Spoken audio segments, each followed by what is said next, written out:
It's almost here.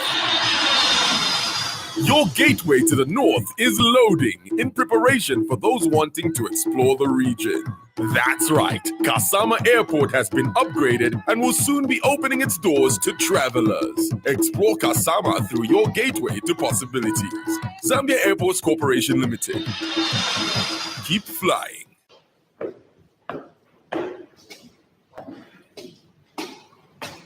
Wow, that over there is a very nice Ford. Have you seen it? Of course. I have been looking at it since we got here. My worry is how people manage such vehicles and where they buy genuine parts from.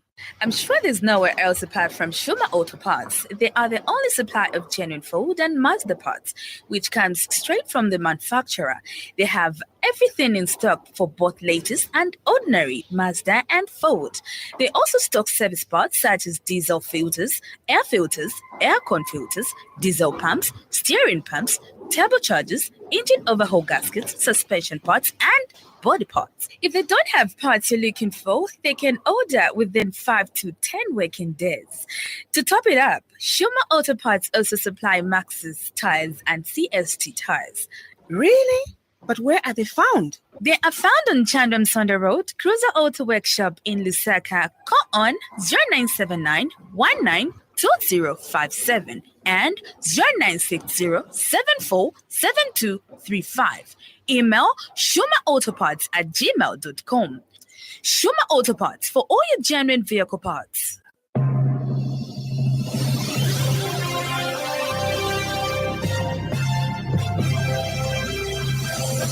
The Happy World of 5FM Radio, your adult contemporary radio station in Zambia, connecting you to the newsmakers and events that make news in the global village.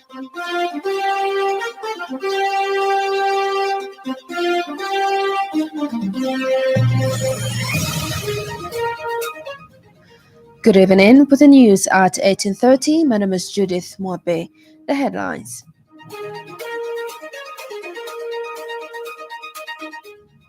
President Hichilema launches the Kasomeno, Kasenga, Chalwe, Kabila, Mwenda Road project.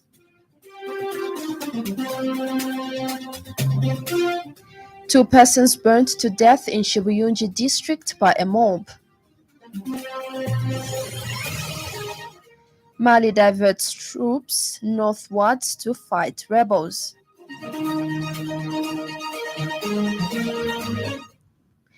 And now the news in detail. President Hakainde Hichilema with his Democratic Republic of Congo counterpart, President Felix Tshisekedi, have launched the Kasomeno, Kasenga, Chalwe, Kabila, Mwenda Road project. The Kasomeno, Kasenga, Chalwe, Kabila, Mwenda Road project includes a road, a one-stop border post, and a bridge across the Rwapula River. President Hichilema says government remains committed to developing transport corridors as it boosts trade between land-linked Zambia and the region. The head of state says this public-private partnership project will be the shortest route connecting the DRC to Africa's east coast through Zambia's Nakonde border and Tanzania. In a statement posted on his Facebook page, monitored by 5FM News, President Hichilema says government is bringing development to neglected parts of the country dovetails naturally to the flagship devolution policy and secures the people's livelihoods. 2 persons have been burnt to death on allegation of cattle rustling in Mulimba village of Shiwuyunji district through mob justice. Confirming the development, police spokesperson Ray Hamonga says the incident occurred today around 02 hours when a group of people came across a truck loaded with cattle they suspected to have been stolen, with 4 suspects on board in Mulimba village of Shiwuyunji. Mr. Hamonga says immediately the suspects noticed the group of people whom they say decided to run away from the scene, abandoning the vehicle. He says the 2 suspects were caught in the process and burnt to death. He says the 2 survivors, both of Chilanda village, namely Ernest Sizimba, aged 43, the owner of the Volvo truck, and Isaac Paraza, aged 28, a driver for the truck, are in police custody. He says police have since instituted investigations into the matter. Mob justice not only violates the principles of due process, but can also lead to innocent people being wrongly accused and harmed.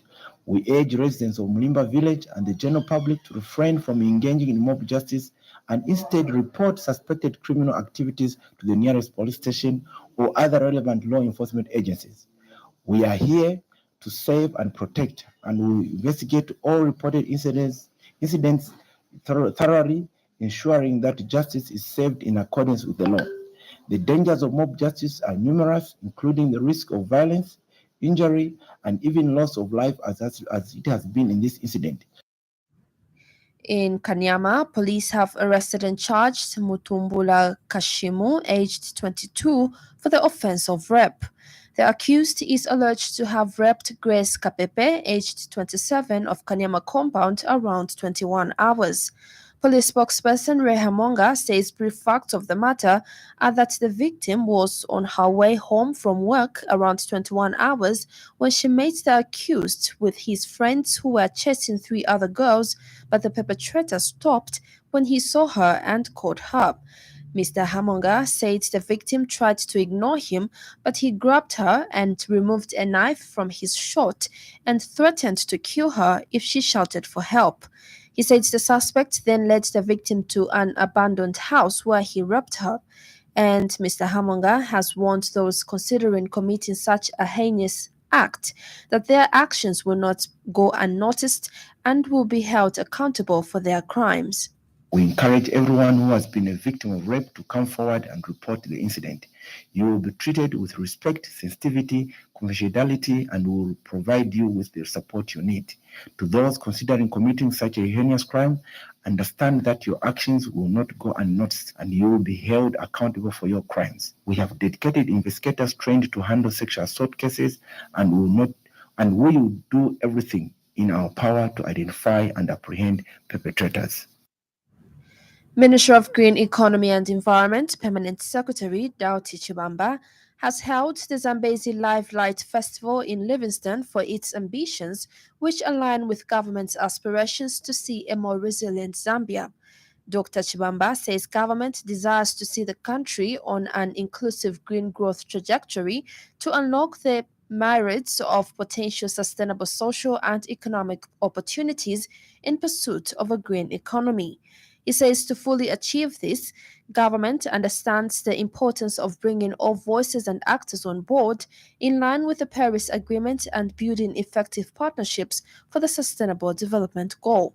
Dr. Chibamba says, like many parts of the African continent, Zambia's connection to nature is also intertwined with traditional governance systems linked to royal houses. He said this in a speech read for him by Senior Green Economy Officer for Projects, Philippa Hamakasu, at the Zambezi Live Light Climate Festival by the Live Light Foundation in Livingston.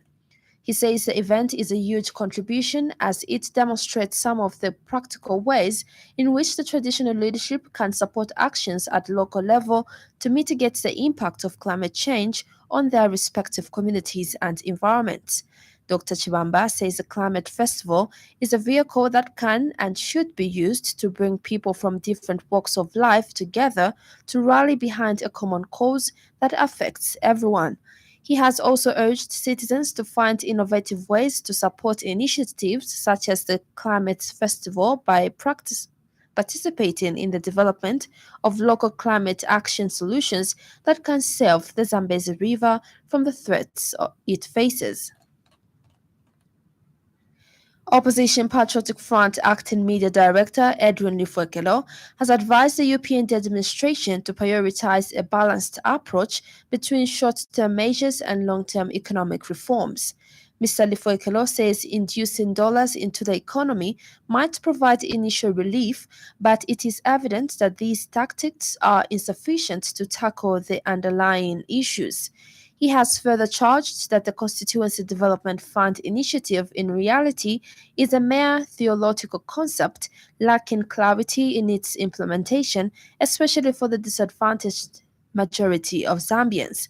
Mr. Lifwekelo says the benefits mainly favor the educated, leaving young, less privileged Zambians behind.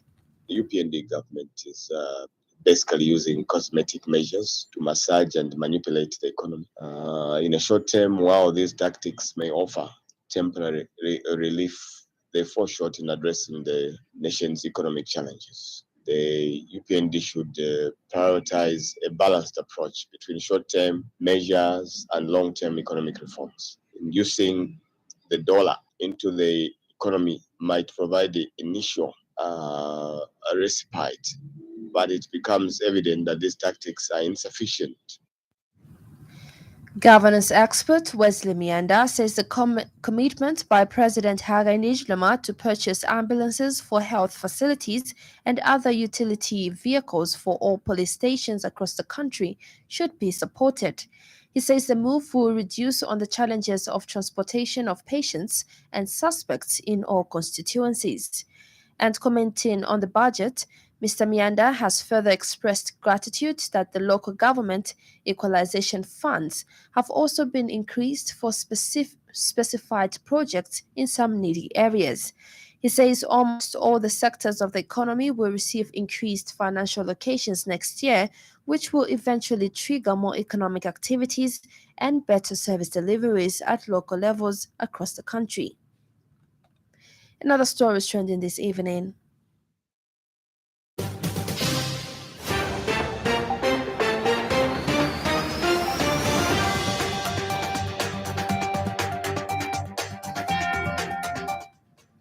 A researcher in climate-smart agriculture, Oliver Blaya, has reminded the European administration that they were voted into office to lower the high cost of living in tandem with prices of meal, and as such, there is need to shift goals.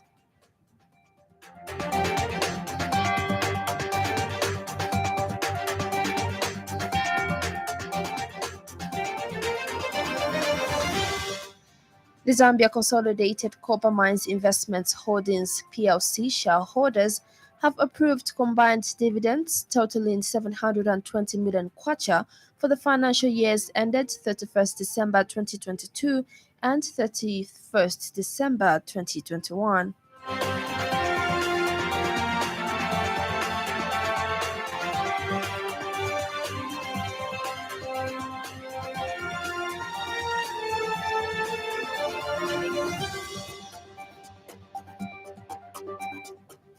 Up next, the business news. 5FM Radio Business News. We mean business. Keep you current in commerce, trade, and industry, local and global. It's our business to keep you informed about business. The Lusaka City Council has expressed displeasure over an unknown individual who has been impersonating the council town clerk with the intention of collecting money from business owners within the city. Council Public Relations Officer Nyambe Bulumba says it has come to the attention that the impersonator is taking advantage of the town clerk position to extort money from business owners by falsely claiming that their businesses will remain open even if they have not paid or renewed their permits. Mr. Bulumba says the impersonator has been allegedly soliciting money for lunch and beverages, among other funds, from them using his fake-earned title, the Lusaka City Council Town Clerk. He has since advised business owners and members of the public that the council does not receive cash payments for any services. He explains that instead, customers are required to make payments through the council-affiliated banks and produce a receipt as proof of payment for any service. 5FM Radio Business News. We mean business. Keep you current in commerce, trade, and industry, local and global. It's our business to keep you informed about business.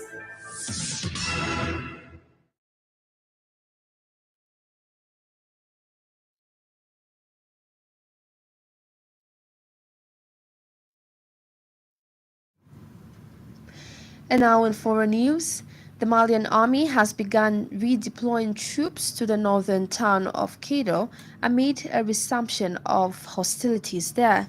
Reports say a convoy of more than 100 vehicles left the city of Gao, about 300 kilometers from Kidal, early on Monday. The north of Mali has seen an increase in attacks by ethnic Tuareg separatists and jihadists against the Malian military since the end of August. The escalation in violence coincides with the ongoing withdrawal of the UN force MINUSMA, which has been pushed out by the ruling junta. Here's Rwanda from the BBC.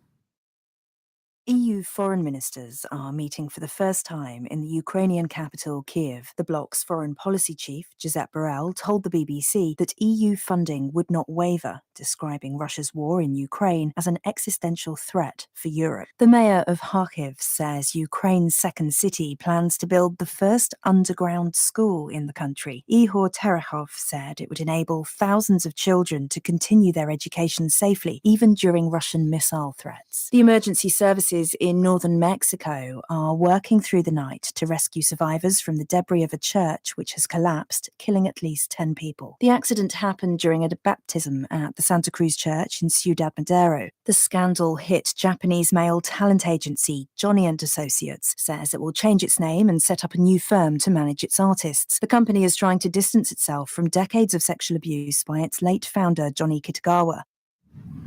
And finally, in sports news, the video assistant referee system will be introduced in COSAFA competitions for the first time, starting with the Hollywood Bets COSAFA Women's Championship that will be played in Gotham from 4th to 15th October. COSAFA will provide VAR at the semi-final stage of the competition, with plans fully set on introducing the technology in all tournaments. COSAFA referees manager Felix Tangawarima says the course will include practical and theory, which is being overseen by project leader and FIFA representative Mike van der Roos. Tangawarima says Zambian referee Diana Chikotesha is among participants at the course. And now the weather report brought to you by Classy Econ.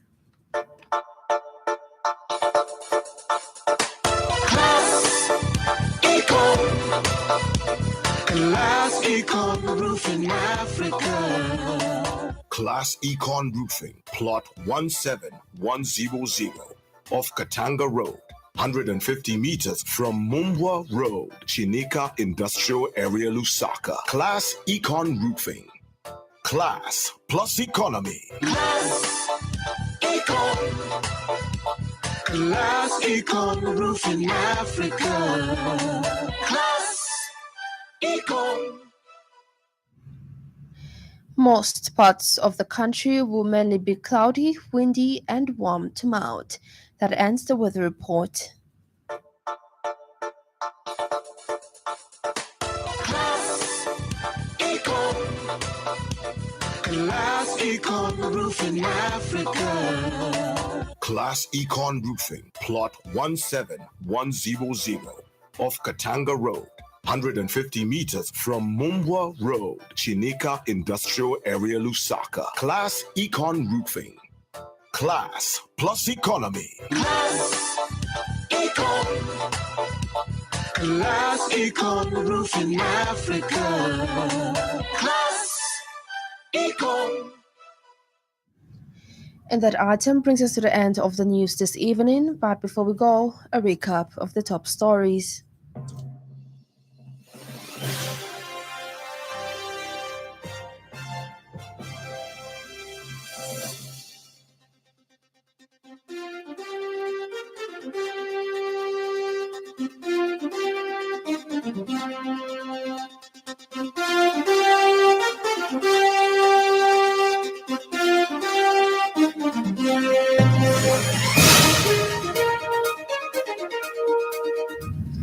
President Hijlema launches the Kasomeno Kasenga Chalwe Kabila Mwenda Road Project. 2 persons burnt to death in Shibuyundi district by a mob. Mali diverts troops northwards to fight rebels. For more news, follow us on Facebook, 5FM Radio Zambia. On behalf of the entire news crew and the technical department, thank you for listening to the Happy World of 5FM. Stay safe and stay tuned to 5FM Radio. I'm Judith Mwape. Good evening.